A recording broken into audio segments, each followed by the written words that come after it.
Bonjour et bienvenue dans Outdoor Minds. Nous vivons des changements sociétaux très forts qui impactent les business models des secteurs du tourisme et des sports outdoor. Nous assistons à des rebonds fascinants que les leaders savent anticiper pour les transformer en opportunités. Dans cette série d'entretiens, nous voulons partager les parcours, les expériences et les visions des plus grands esprits qui font l'outdoor d'aujourd'hui et de demain. C'est la rencontre d'Armelle Solélac, spécialiste en stratégie de marque et de responsabilité sociétale des entreprises, et d'Ariane Favier, experte du capital immatériel des entreprises et des marques, qui a donné naissance à ce podcast. Pour cette 4e saison, avec nos invités audacieux, nous allons parler du nerf de la guerre, l'argent.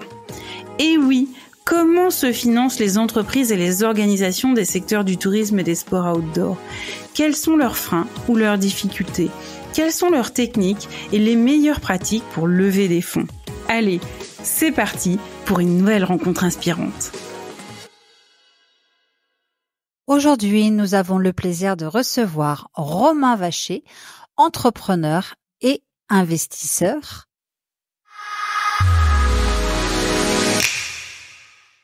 Bonjour Romain.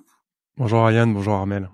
Alors ça fait très teasing comme intro. Est-ce que tu peux nous parler justement de ce parcours entrepreneurial, ce long parcours entrepreneurial jusqu'à aujourd'hui, s'il te plaît ? Oui, bien sûr. Alors peut-être même avant de démarrer sur le parcours, moi j'ai 42 ans, je suis papa de 3 enfants, je suis marié à Lucie, qui joue un rôle important dans ma vie, qui a joué un rôle important dans ma vie et qui joue encore aujourd'hui un rôle très important dans ma vie.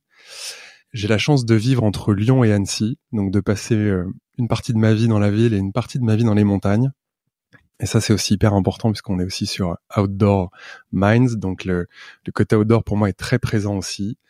Je suis effectivement entrepreneur, un peu investisseur, pas beaucoup, mais un peu investisseur et investisseur sur des projets à impact portés par des gens qui, moi, que j'admire, si je peux dire ça comme ça. Je disais, j'ai 42 ans, donc moi, j'ai d'abord eu un cursus qui est assez, j'allais dire classique. Je suis ingénieur de formation, j'ai fait un master spécialisé en école de commerce après mes études d'ingénieur. J'ai démarré dans le consulting. J'ai travaillé 2 ans dans un très très grand cabinet de conseil. Et j'ai trouvé ce métier de consultant absolument génial parce que tu navigues d'organisation en organisation, de problématique en problématique, et tu viens soutenir des organisations à résoudre ces problématiques-là. Et j'ai vraiment trouvé ça génial.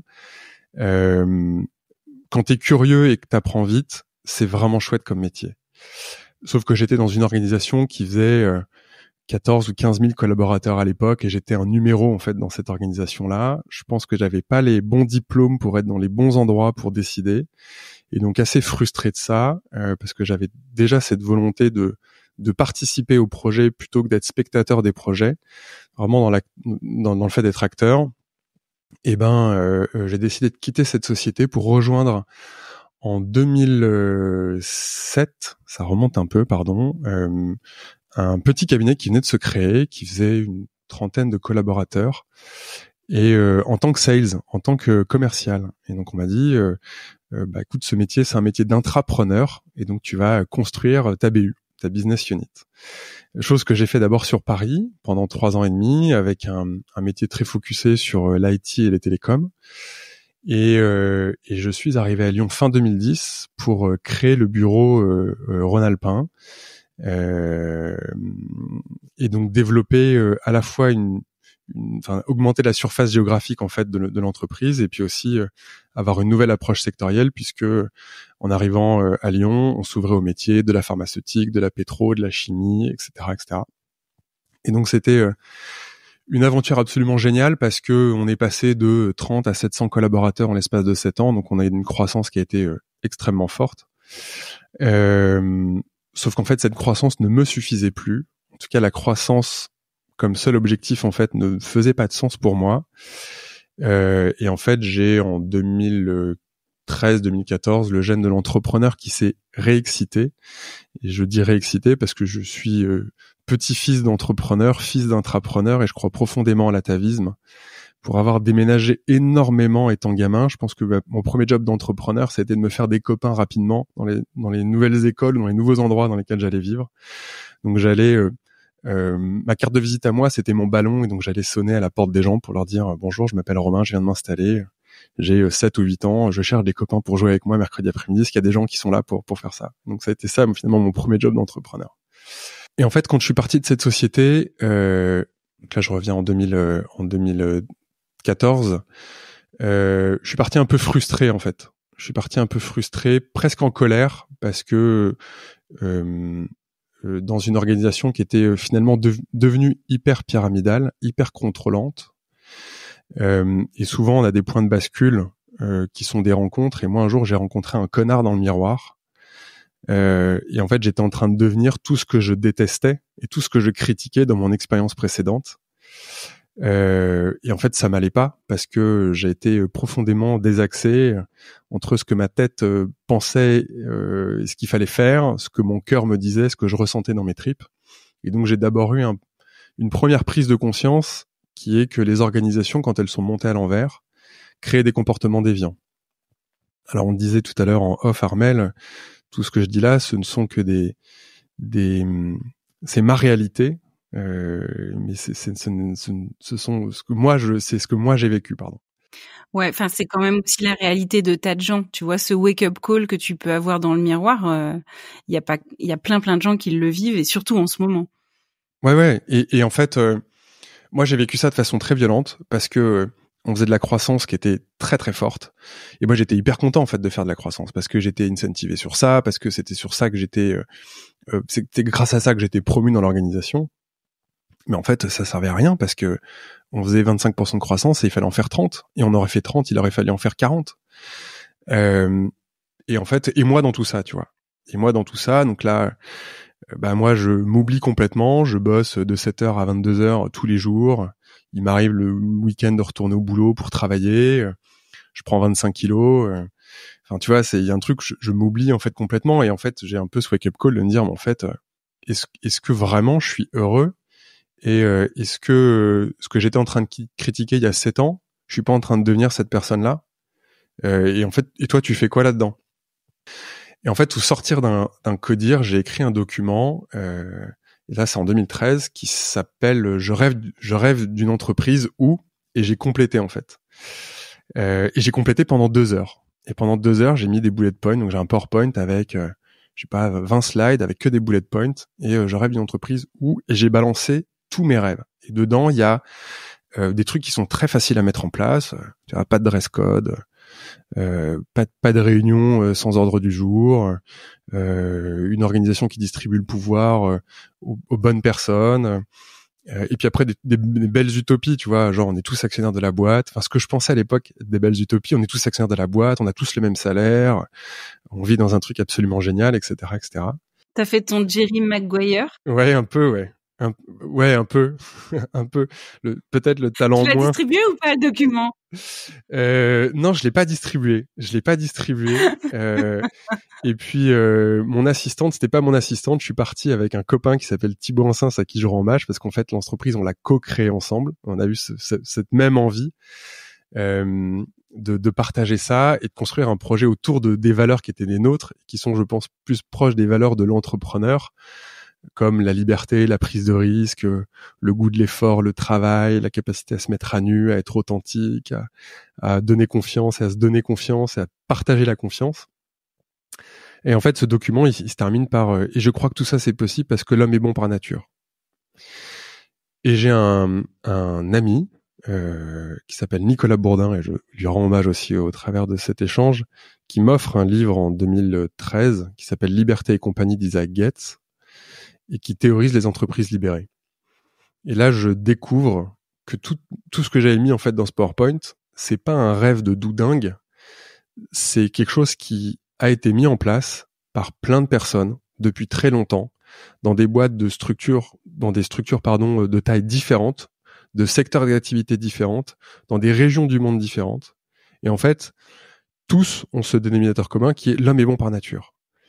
Et ce qu'il y a de commun avec toutes ces entreprises-là, c'est que ce sont des entreprises qui sont portées par des personnes qui ont un acte de leadership courageux, qui est de dire on change les règles. On passe de la pyramide qui crée des momies à d'autres structures. horizontale, neuronale, on peut appeler ça comme on veut. Mais donc avec ça, on redistribue les grands pouvoirs de l'entreprise, à savoir le pouvoir de décider, d'organiser, d'embaucher, de promouvoir, de licencier, etc., etc. Et là, en fait, moi, ça m'ouvre une porte où je me dis, mais c'est génial. Et quand on se pose la question avec Thibaut de savoir qu'est-ce qu'on fait, en fait, le quoi à cette époque, on s'en fout un peu. C'est pourquoi, avec qui et comment.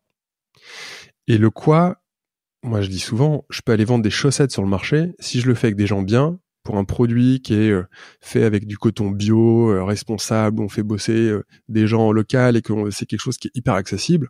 Mais bamos en fait. Je fais les marchés et il n'y a aucun problème.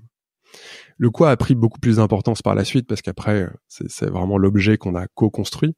Mais ça a été ça un peu le point de départ.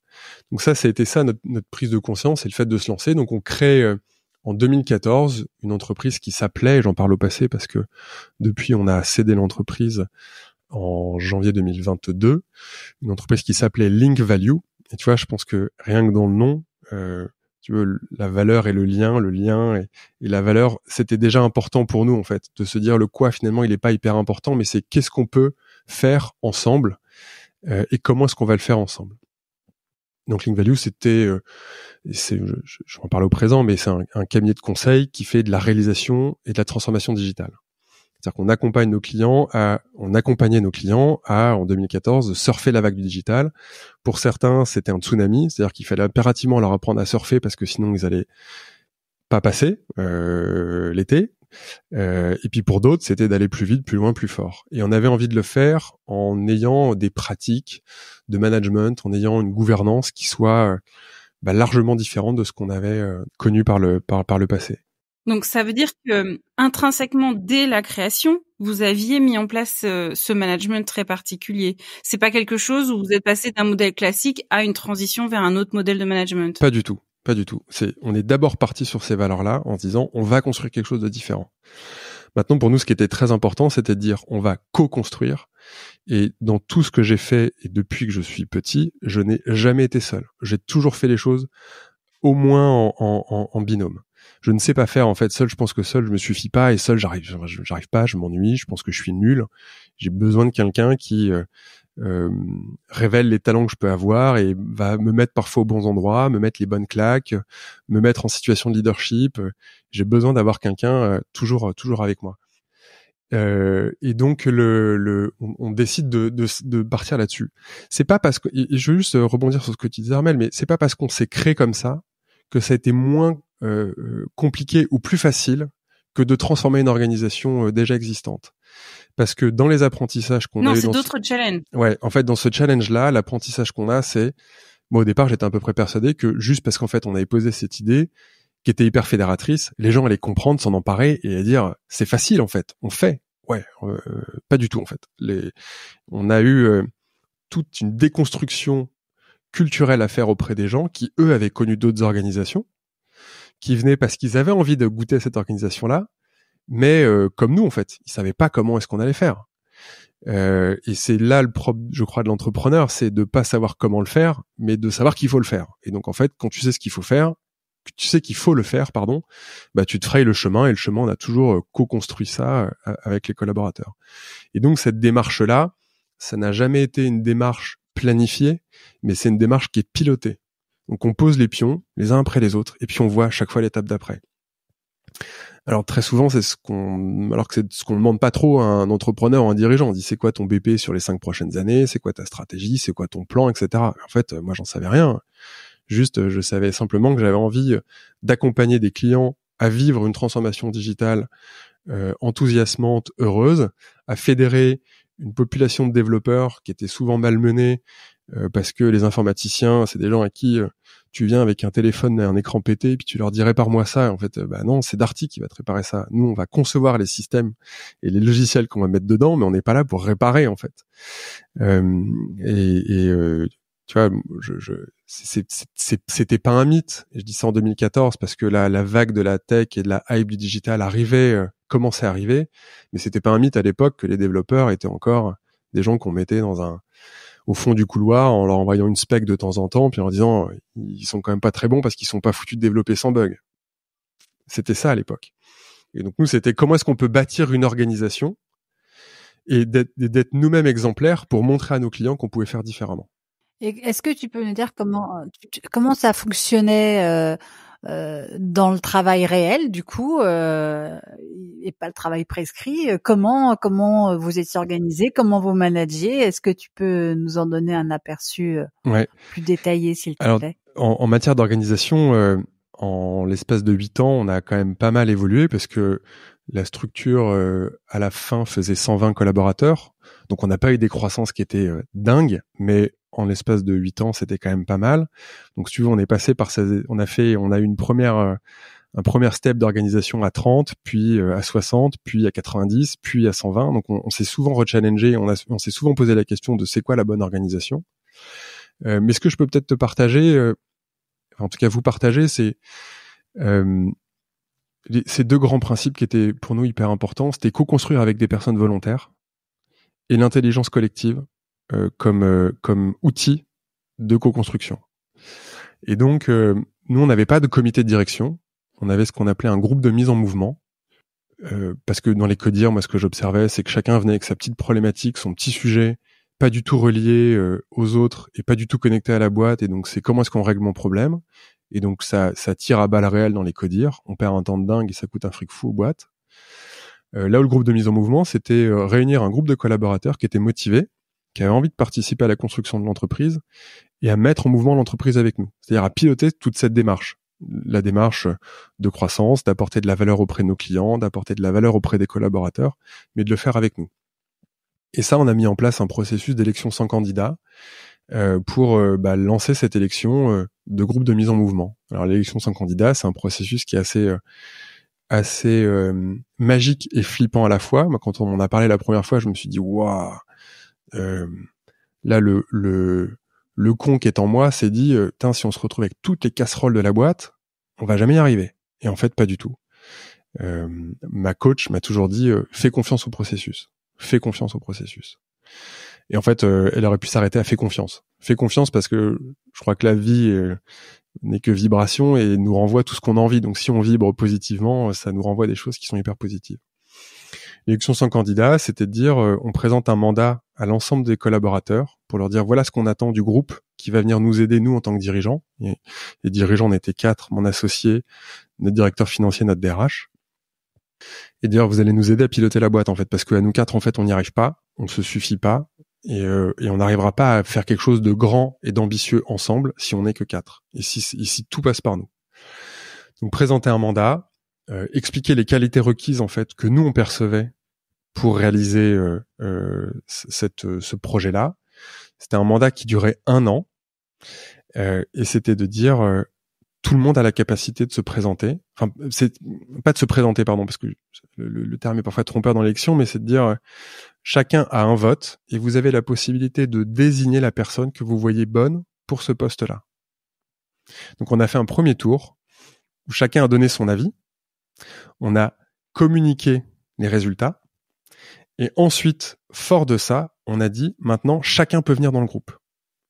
Donc certains se sont retrouvés propulsés en disant mais moi je pensais pas avoir autant de votes et donc en fait ça me donne des ailes.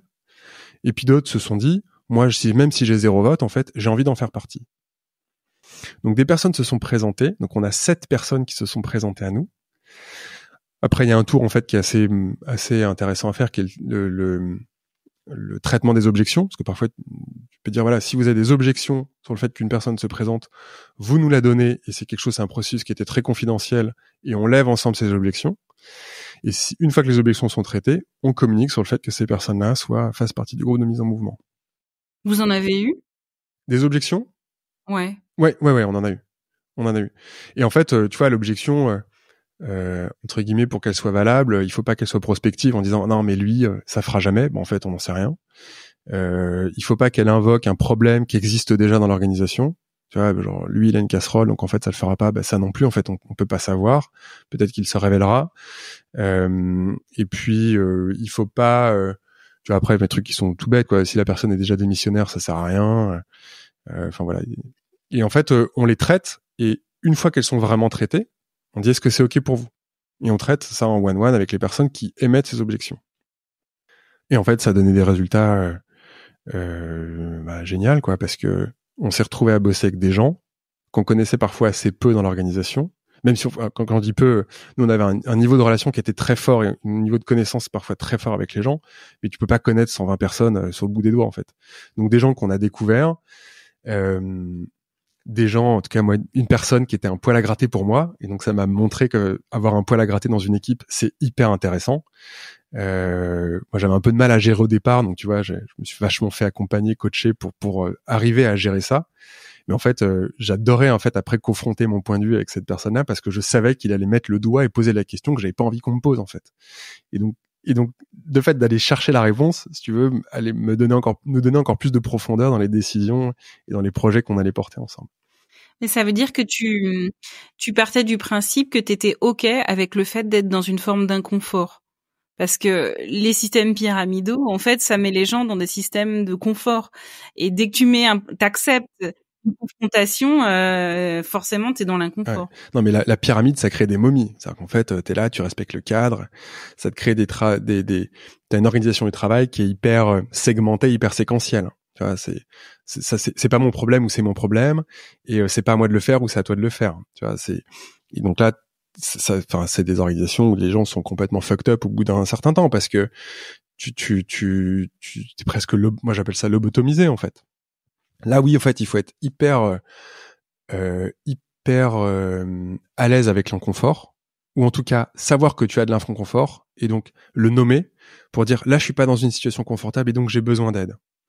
Ou alors là il y a un truc qui gratte un peu, je sens que j'y arrive pas. Il faut que tu aies une grande solidarité dans l'organisation pour que les gens autour de toi disent OK, c'est pas grave, on va gérer le truc ensemble. Et tu vois, typiquement, il y a un cercle de pouvoir dans lequel je n'étais pas, qui était celui de licencier les gens. Pour moi, c'est un truc qui est hyper émotionnel et je ne sais pas faire. Je ne sais pas bien le faire. Je dis pas que de temps en temps, je donnais pas mon avis, mais à plusieurs reprises, et mon associé, ma DRH, m'ont dit ça, Romain, ne gère pas ça en fait. T'es pas bon quand tu fais ça. C'est hyper émotionnel, ça va soit dans le très très haut, soit dans le très très bas, tu vois, soit je peux dire non mais on peut pas séparer cette personne-là, c'est horrible, ou alors celui-ci dégage demain. Ça c'est des phrases que j'étais capable de prononcer et en fait, ça détruit vachement la confiance. Mais encore une fois, tu vois, c'est un truc que je n'arrivais pas à bien maîtriser. Et donc en fait, comme je suis pas bon là-dedans, il vaut mieux pas que je sois là-dedans. Par contre, embaucher les gens, ça il y a aucun problème. Parce qu'en fait, le projet, je sais en parler, j'aime ça et en fait, je pense que ça transpire les valeurs et en gros, j'arrive à vraiment transmettre ce que l'essence en fait de notre projet et donc de fédérer les gens beaucoup plus facilement. Et ce système d'holacratie, on peut appeler ça holacratie si tu en es d'accord, quand on passe de 30 à 100. Ah, ça chamboule. Non mais ça chamboule parce que si tu veux, nous on a dès 2018, je vais pas dire de bêtises dans les dates, mais dès 2018 en fait, on réunissait en forum tous les collaborateurs en début d'année pour leur dire OK, on fait quoi cette année ensemble? C'est quoi le projet à 3 ans? Et cette année, les sujets importants pour réaliser le projet à 3 ans, c'est quoi? Et donc c'est un système de forum ouvert et donc ça c'est alors ça prend un temps de dingue à préparer hein. Je pense que c'est là où parfois les gens pensent qu'on était des Mickey de la croissance parce que on n'a pas été méga rapide, en tout cas aussi rapide que ce qu'on a été dans nos expériences précédentes. Mais en fait, on a pris notre temps et tu vois, organiser un forum pour 120 personnes où on se pose la question de notre organisation, de nos projets stratégiques et de comment on veut le faire ensemble, c'est 3 mois de préparation. Et donc 3 mois de préparation où vraiment tu les interroges sur les sujets importants, tu leur poses des questions, tu raffines les questions, tu les structures. Et en 2018, on a 16 ou 17 projets qui sont portés par des leaders internes de l'entreprise qui disent que ça, c'est des sujets d'importance et on doit les emmener jusqu'au bout. Et donc, c'est des sujets qui peuvent paraître parfois un peu légers pour certains et puis des sujets qui sont hyper profonds. Le sujet de la transparence des rémunérations. C'est quel est notre rapport à la rémunération et c'est quoi la transparence des rémunérations.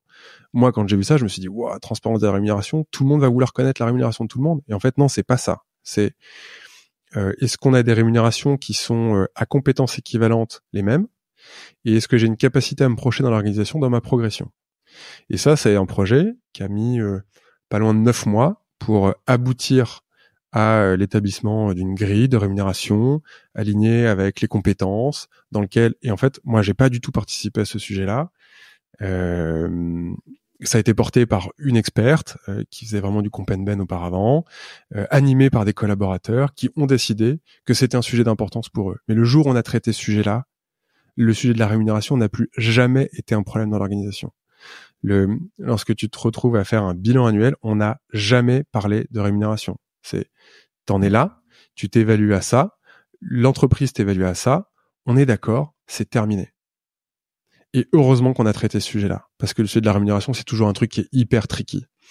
Moi, je vois aujourd'hui beaucoup de boîtes qui communiquent autour de nous, on partage vraiment la valeur, on est hyper transparent et on restitue une grande partie de la marge, etc., etc. Ok, fine, tu vois. Mais est-ce que c'est un truc qui a été co-construit? Je sais pas.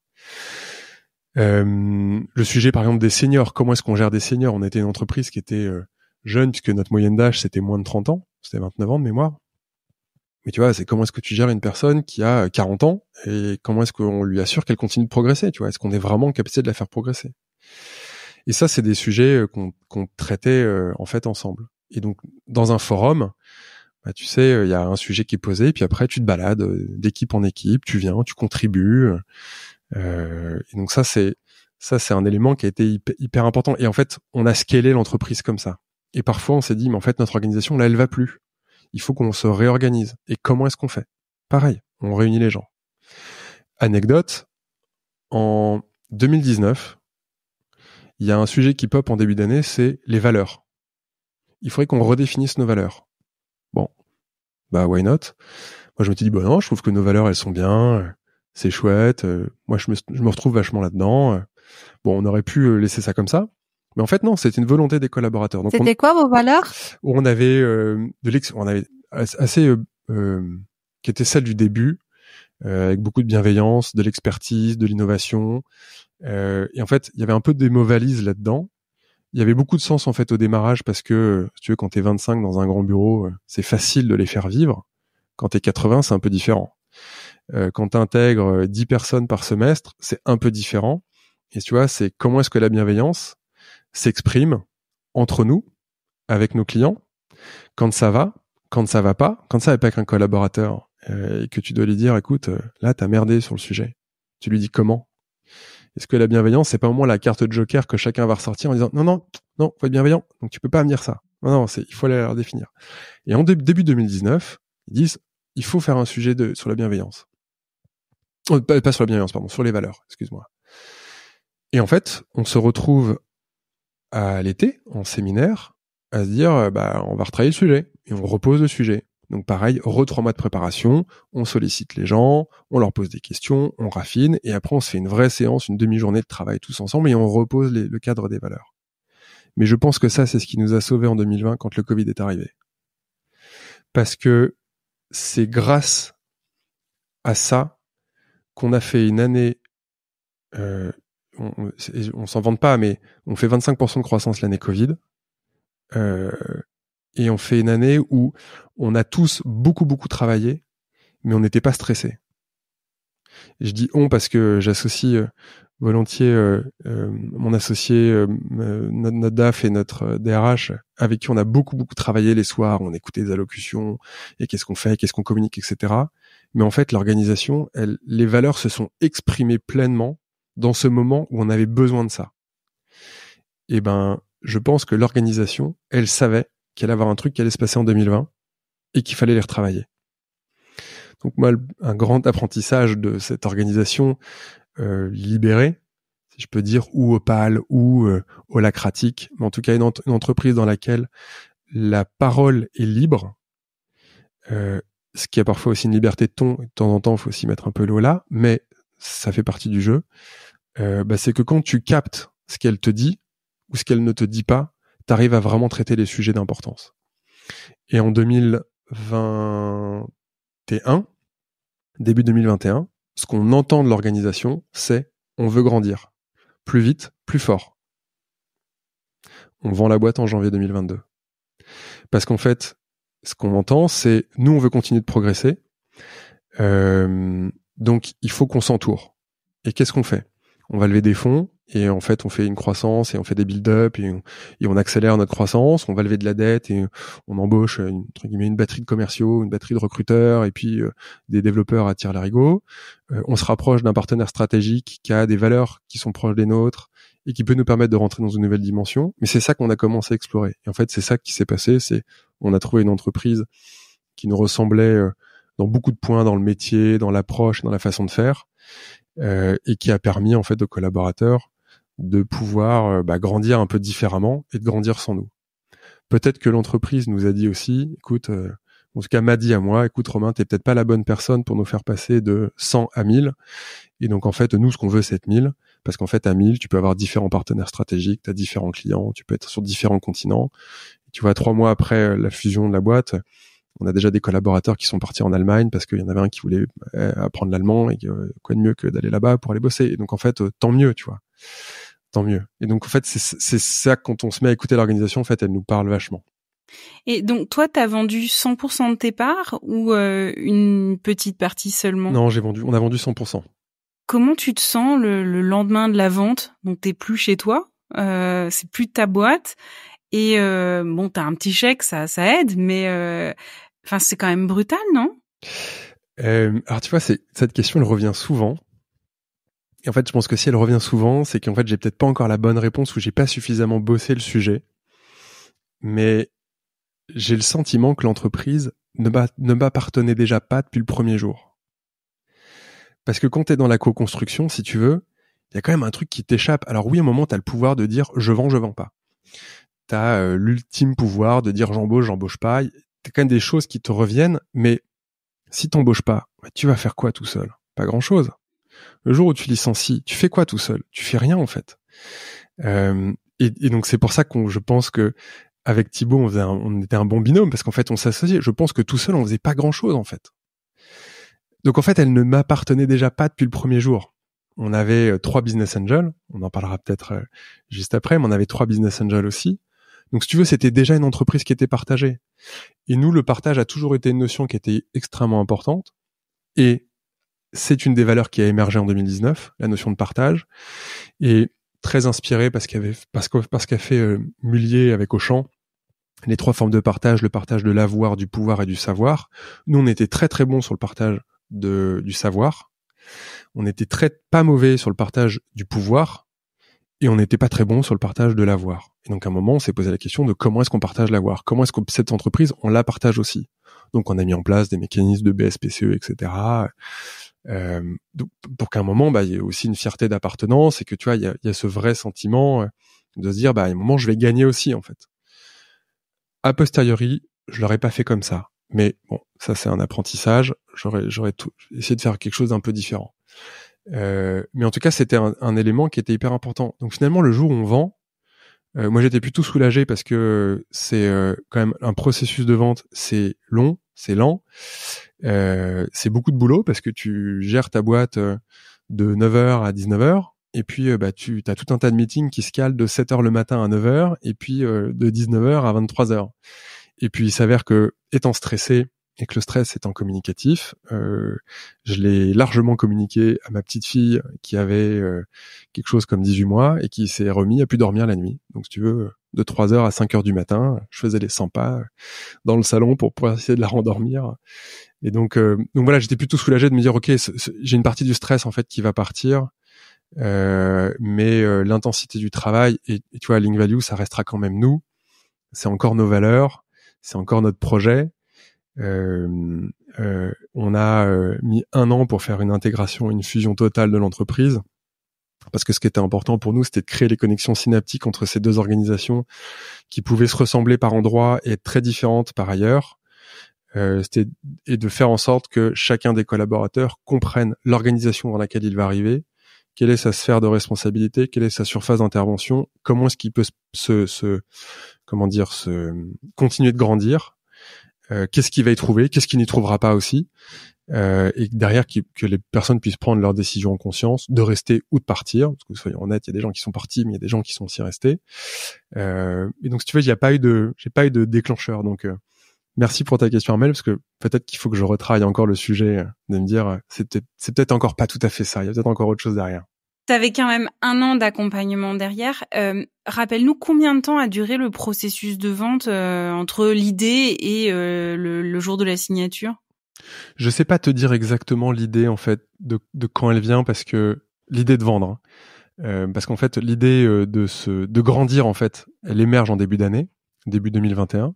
Donc, tu vois, on redéfinit un peu notre mission qui est de créer un numérique inclusif et durable, et que pour faire ça en fait on peut pas faire ça tout seul, que le problème il est systémique, donc la solution elle doit être écosystémique, et donc c'est comment est-ce qu'on se rapproche de partenaires. Donc on avait déjà des partenaires avec lesquels on travaillait, avec qui on avait des bonnes relations, mais c'est-à-dire comment est-ce qu'on passe un peu dans une autre version de ce partenariat-là.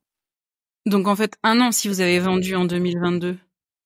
Ouais, on va dire 1 an, mais moi je fais un truc en septembre 2021 qui s'appelle la Convention des entreprises pour le climat, qui est un truc extraordinaire qui a été créé par Éric Duverger, Yannick Servant et Valérie Brunel, et je leur remercie d'avoir fait ça, parce que moi j'ai repris une claque et j'ai de nouveau eu une reprise de conscience et un repositionnement, et une remettre en perspective un peu ce qu'on faisait.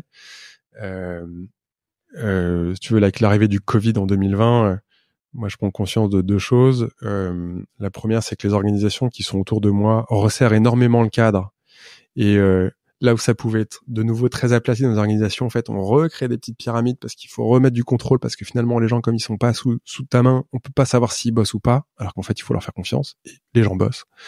Les gens oisifs, il y en a très peu. C'est ce que Gates appelle dans son livre le management des 3%, quoi. Faut pas manager sa boîte pour les 3% des gens qui foutent rien et qui ont pas envie, en fait.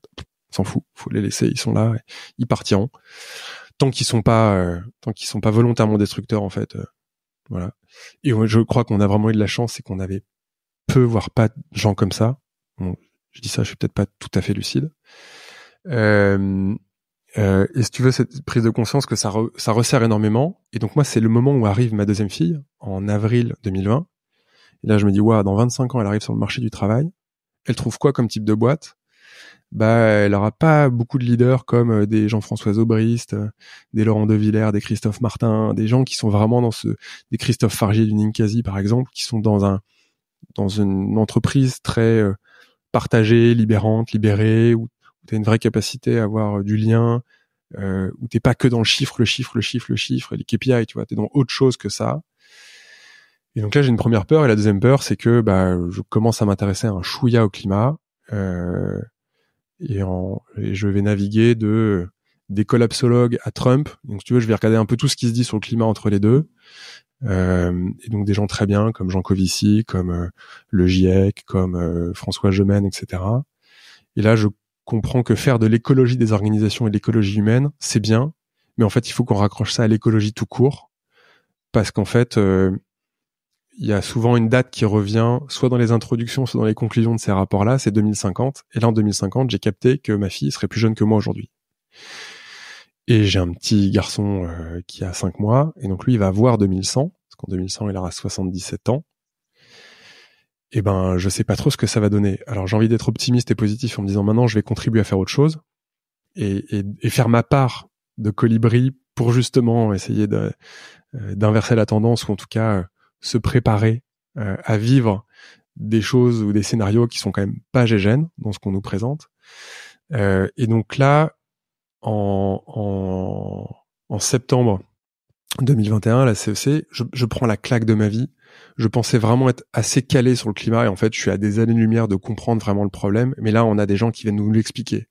Et on a Valérie Masson-Delmotte qui vient nous présenter son rapport du GIEC, qui était sorti 1 mois plus tôt, mais qui avait été complètement éclipsé par l'arrivée de Messi au PSG. Donc, on n'en a pas du tout parlé. Et là, je me dis, mais moi, je rentre, je pleure en fait. Je pleure, je rentre le soir, je prends mes enfants dans les bras, je leur dis waouh. Et en fait, je me dis, mais peut-être que c'est un appel pour moi à aller faire autre chose. Et le numérique, c'est génial. Créer un numérique inclusif et durable, c'est génial. Mais en fait, peut-être que moi, j'ai fait mon temps en fait là-dedans, et que il s'agit peut-être d'aller sur d'autres sujets et par conséquent laisser cette entreprise grandir peut-être différemment sans moi et d'en rester là. Il faut qu'on fasse un petit flashback. Oui, parce que tu nous parlais de 3 business angels avec qui vous collaboriez. Tu peux nous parler justement de pourquoi vous avez choisi de faire cette levée de fonds auprès uniquement de business angels à l'époque? Pourquoi vous avez choisi cette voie-là? Ouais, bien sûr. Déjà, on n'avait pas besoin d'argent parce que notre métier il est rentable, par construction. C'est un métier de prestation de service, donc moi j'ai un BFR à constituer, mais une fois qu'il est constitué, tu pars avec un petit capital et donc en fait ça va. On avait, je crois vraiment l'envie de s'entourer de personnes qui allaient pouvoir nous suivre en fait aussi dans cette activité-là. Moi j'étais malgré tout un peu stressé par l'argent. J'étais un peu stressé même si on savait que le modèle en fait il tenait et qu'on savait déployer le modèle. Mais il y a un truc qui était hyper important pour moi, c'était cette liberté. C'était la liberté de pouvoir faire les choix qu'on avait vraiment envie de faire, d'embaucher les gens avec lesquels on avait vraiment envie de travailler, d'avoir des bureaux qui étaient indépendants. Et donc pour tout ça, il faut de l'argent. Et donc c'est pas avec un capital de départ de 50 000 en fait que tu vas arriver à faire grand chose. Et puis finalement, trouver des bureaux quand t'as 0 cabis, c'est juste un BP. Il y a pas grand monde qui te suit. Donc tu vois, c'est là où t'as besoin d'avoir un peu d'aide. Et en fait, moi j'ai rencontré, je crois, l'année où je me suis vachement questionné sur l'entreprise et ce que j'avais envie de faire et comment j'avais envie de le faire. J'ai rencontré une quarantaine d'entrepreneurs et de dirigeants à qui j'ai parlé un peu de ces 12 utopies d'entreprises un peu différentes. Et j'ai eu 2 feedbacks. Le premier, c'est si t'y crois, vas-y fonce. Et puis d'autres, c'est mais qu'est-ce que tu vas t'embêter à faire ça? Prends ton chèque tous les ans, tu continues de grandir dans l'entreprise et puis on n'en parle plus. Bon, j'ai choisi la voie d'aller me confronter un peu différemment et de me mettre un peu en risque. Même si, encore une fois, se mettre en risque, faut être honnête. On avait notre premier VC qui était Pôle emploi, qui a duré 2 ans. Donc, on n'avait pas ce problème-là. Moi, j'avais pas d'enfant. Donc, j'avais pas grand-chose à perdre. J'avais beaucoup à gagner. Et en fait, en discutant avec ces 3 business angels-là, c'est des gens qu'on avait envie d'embarquer avec nous, pour leur regard, pour leur bienveillance, pour la qualité qu'ils allaient apporter, pour leur connaissance, leurs compétences, et aussi parce que je pense que ça nous faisait aussi du bien de se faire challenger de temps en temps, de se reprendre un peu une claque, et puis de se faire mettre les idées en place.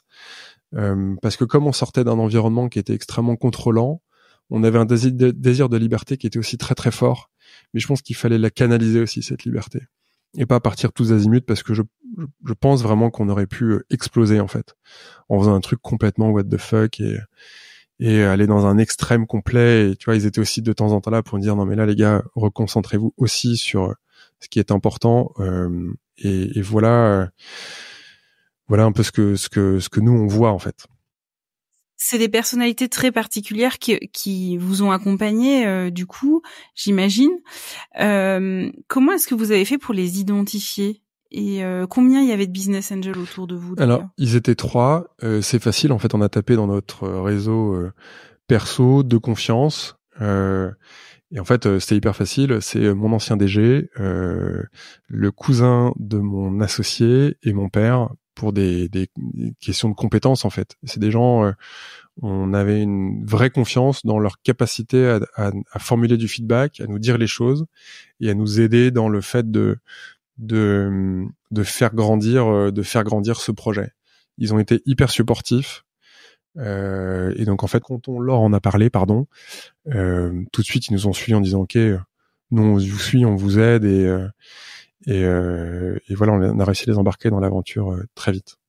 Mais et encore une fois, c'était pas d'argent qu'on cherchait. On a eu de l'argent au passage, mais c'était pas d'argent qu'on voulait. C'était surtout d'être bien entouré, parce que je pense que c'est ça aussi le quand on va chercher des fonds d'investissement ou enfin des investisseurs quels qu'ils soient, c'est d'avoir les bonnes personnes, des personnes qui soient à la fois instrumentales, qui sont capables de transporter ta boîte dans un autre environnement, mais qui sont aussi capables de comprendre ce que toi tu vas vivre en tant qu'entrepreneur, parce que on est quand même assez seul quand tu te retrouves.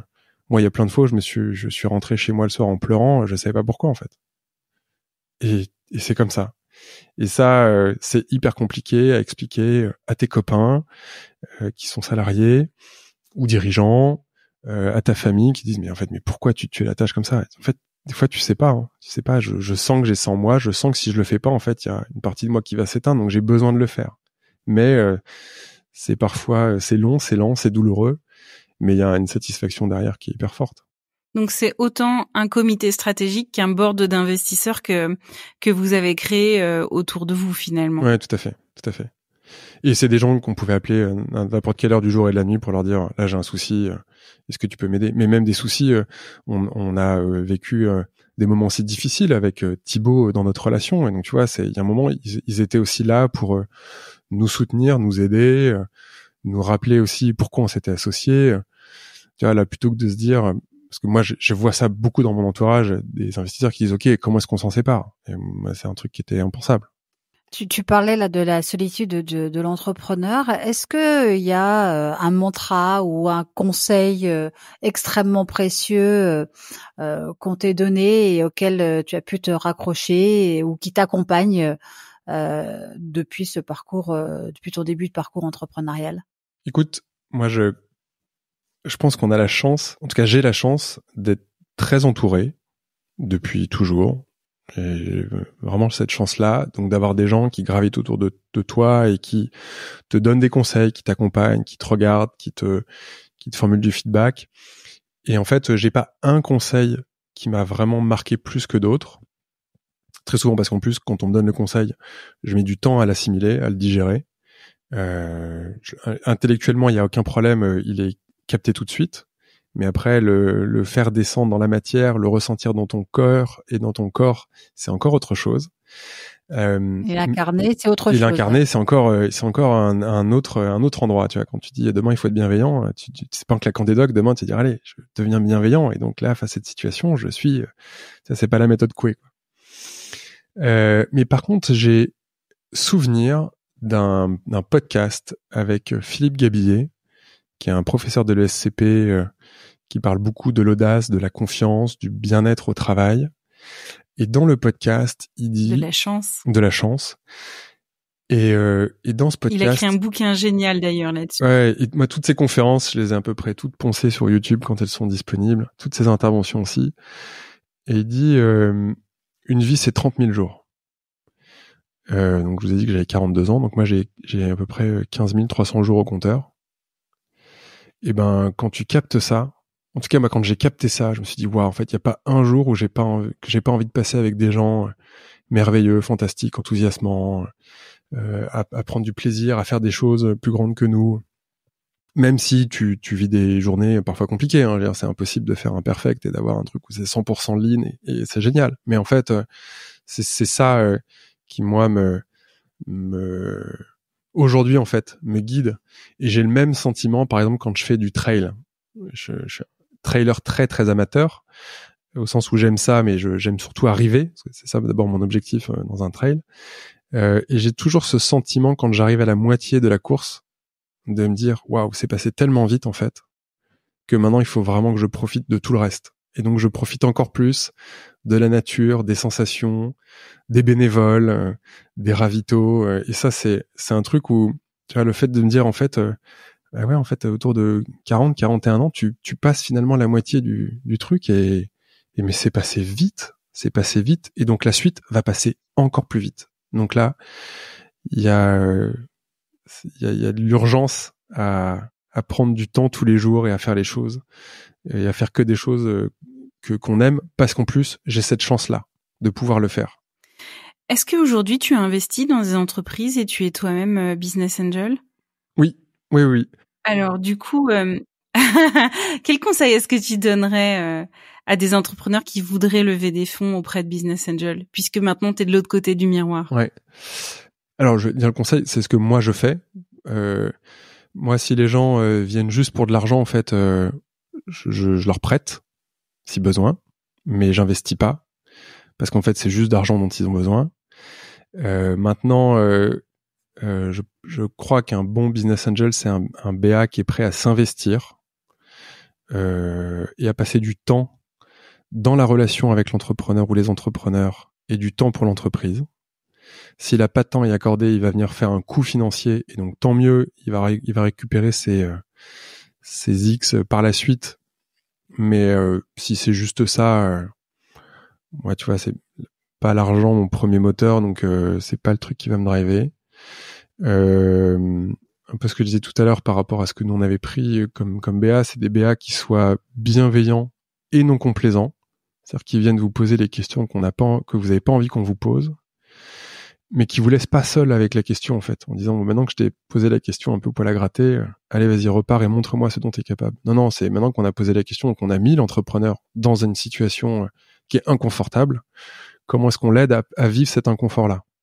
Et donc pas lui trouver la solution, et donc pour moi donc se faire challenger. Et donc pour moi la troisième chose la plus importante, c'est que ça soit pas des consultants, mais vous devriez faire ceci. Je pense qu'il y a rien de pire en fait que vous devriez faire ceci, ou voilà ce qui marche ailleurs. Et nous on l'a vécu avec l'entreprise libérée, pour en discuter avec plein d'autres copains qui sont dans cette démarche de libération, ou qui l'ont été, ou qui sont des entreprises libérées. De toute façon c'est un chemin, et il n'y a pas de recette. C'est unique. C'est co-construit, et c'est fait avec des gens volontaires. Et donc, c'est pas des consultants, mais c'est des gens qui viennent avec une bougie, et cette bougie est là pour vous éclairer. Le chemin, votre chemin intérieur. Et donc, surtout, qui soit là toujours en disant, OK, moi, quoi qu'il arrive, ma bougie, en fait, elle est infinie. Merci beaucoup, Romain Vacher, entrepreneur et investisseur, mais aussi fondateur et animateur de Tipping Point, un podcast qui est dédié aux nouvelles pratiques managériales.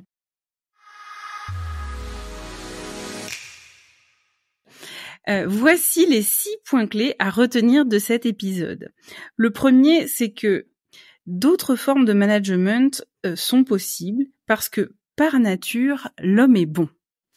Le deuxième point, c'est qu'être entrepreneur, ce n'est pas toujours savoir comment il faut faire les choses, mais c'est savoir qu'il faut faire les choses. Le troisième point, c'est qu'il faut être soi-même exemplaire pour montrer aux autres que c'est possible.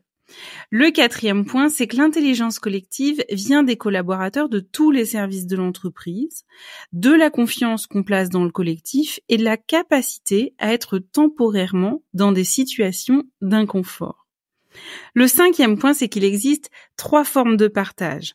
Le partage du pouvoir, le partage du savoir et le partage de l'avoir. Et enfin, le dernier point, une vie, c'est 30 000 jours. Qu'avez-vous envie de faire aujourd'hui? Et qu'aurez-vous envie de faire demain? Merci à tous d'avoir écouté cet épisode d'Outdoor Minds. Si vous êtes arrivé au bout, c'est sûrement qu'il vous a plu. Nous vous invitons à le partager autour de vous et à nous soutenir en mettant une note de 5 étoiles avec un commentaire sympa. Cela nous aidera beaucoup à faire connaître cette balado-diffusion et mettre en lumière tous ces leaders qui le méritent. Vous voulez découvrir de nouvelles choses dans le tourisme et les sports outdoor? Alors nous vous invitons à nous retrouver dimanche prochain avec un invité prestigieux. À très vite pour un nouvel épisode d'Outdoor Minds.